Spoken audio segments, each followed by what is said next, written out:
ராதே கிருஷ்ணா. இன்னைக்கு என்ன சமையல் பண்ண போறேன்னா பாவைக்காய் பிட்லா. அதுக்கு ஒரு பாவைக்காய், நல்ல இந்த வெள்ளை கலர் பாவைக்காய் நறுக்கி வச்சுருக்கேன். ஒரே ஒரு குடமிளகா வச்சுருக்கேன். இது கசப்பு இல்லாம நம்ம இன்னைக்கு பாவைக்காய் பிட்லா பண்ணலாம். அப்புறம் வாழைக்காய் பொரியலுக்கு வாழைக்காய் நறுக்கி வச்சுருக்கேன். இந்த வானிலையில ரெண்டுக்குமே நான் தேங்காய் எண்ணெய் தான் விட போறேன். இது வந்து பாவைக்காய் பிட்லாக்கு ஒரு ஸ்பூன் விட்டு இருக்கேன். அதே மாதிரி வாழைக்காய் பொரியலுக்கும் ஒரு ஸ்பூன் தேங்காய் எண்ணெய் தான் ரெண்டுக்குமே எடுத்துட்டு இருக்கேன். இல்ல ஒரு ஸ்பூன் கடுகு போட்டுக்கலாம். கொஞ்சமா வெந்தயம் 1/4 ஸ்பூன்.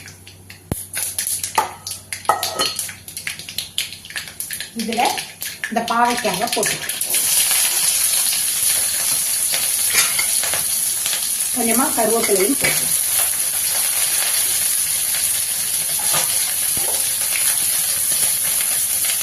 மஞ்சள் போட்டுக்கிறேன்.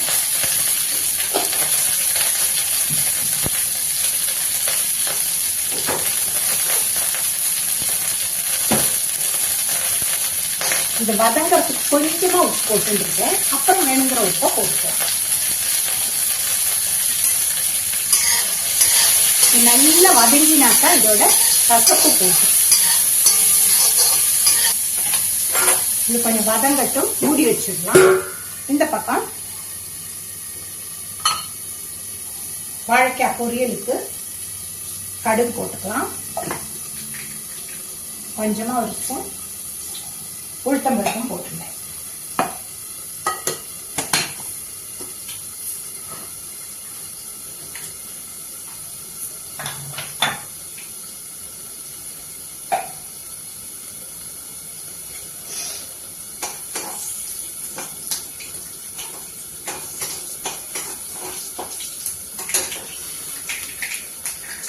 இதுல நறுக்கின வாழைக்காக போட்டு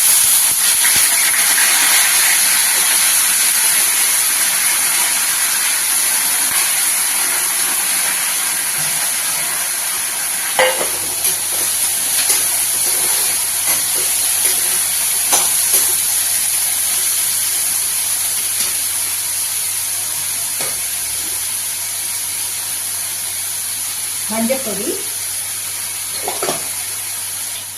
இதுக்கு வேண்டிய உப்பை போட்டுடலாம்.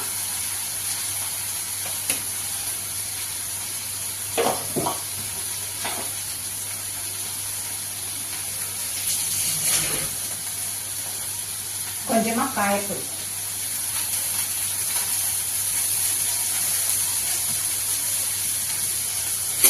போட்டு ஒரு திருப்பு விட்டு தண்ணி விட்டு மூடி வச்சிடலாம். வேகத்தை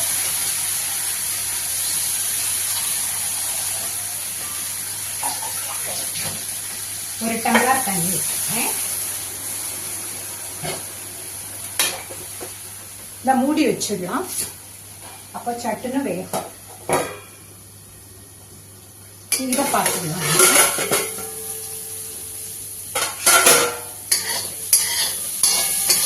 இது நல்லா வதங்கி இருக்கு. இதுல ஒரு லெமன் சைஸ், சின்ன லெமன் சைஸ் புளி கரைச்சி வச்சுருக்கேன். அதை விட்டுடலாம்.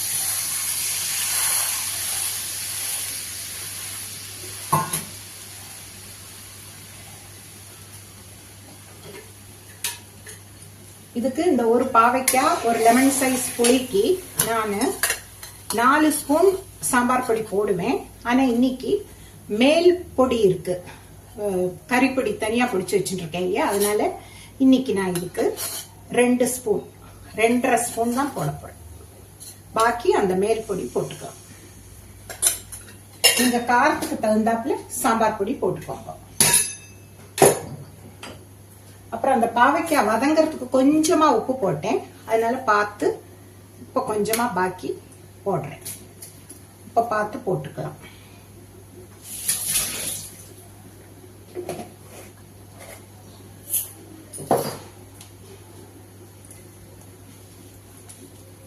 காயப்பொடியும் போட்டுக்கலாம்.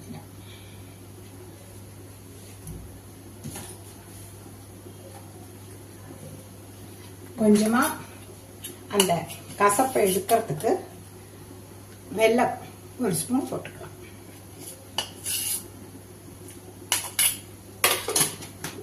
இந்த கசப்பு பிடிக்குங்கிறவங்களுக்கு இந்த வெல்லம் போட வேண்டிய அவசியம் இல்லை, அதை ஸ்கிப் பண்ணிக்கலாம்.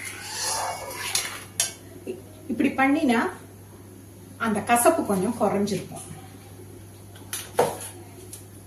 இது நல்லா கொதிக்கட்டும், பார்க்கலாம். நம்ம கொதிச்சுன்னு இருக்கு. நான் பாவைக்காய் பிட்லாக்கு எப்படின்னு கொதிக்கும் போதே 2 ஸ்பூன் தேங்காயை போட்டுடுவேன். அப்ப அந்த தேங்காயோட திதுப்பும் கூட அதுல இறங்கி அந்த கசப்பை கொஞ்சம் எடுத்துடும். 3 ஸ்பூன் தேங்காய் போட்டாச்சு. இந்த பக்கம் வாழைக்காய் கொதிச்சாச்சு, வெந்திருக்கு. அதுக்கு வேண்டிய தேங்காயை போட்டு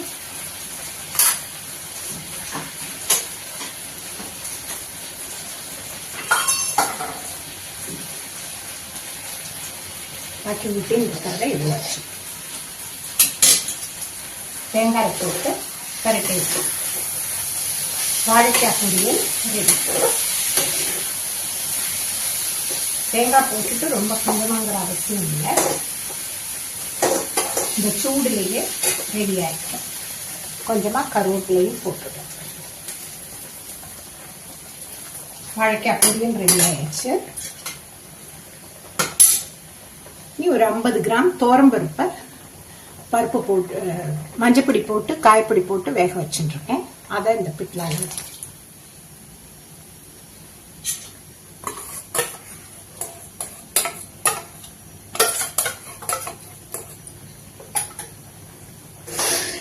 பிட்லாவும் நல்ல கொதிக்கட்டும். பருப்பு இப்பதான் போட்டிருக்கேன். ஒரு 2 நிமிஷம் கொதிச்ச அப்புறம் மேல் பொடியும் போட்டு நம்ம பிட்லா ரெடி ஆயிடும். பருப்பு போட்டு ஒத்தாப்புல கொதிக்கட்டும். 1 நிமிஷம் கொதிக்கணும். நல்லா கொதிச்சாச்சு. இனி இதுல மேல் பொடியை 2 ஸ்பூன் போடுறேன். இது நம்ம கறிப்பொடி, மல்லி, கடலைப்பருப்பு, வரமிளகாய் அவ்வளவு பிடிச்சி வச்சுருக்கேன். இது கத்திரிக்காய் பொரியல், வாழைக்காய் பொரியல் எல்லாத்துக்குமே நம்ம போட்டுக்கலாம். இந்த மாதிரி பொடிச்சு வச்சுட்டோம்னா நமக்கு ஈஸியா இருக்கும். அவ்வளவுதான். இது ஒரு கொதி வரட்டும். இந்த பொடி போட்டு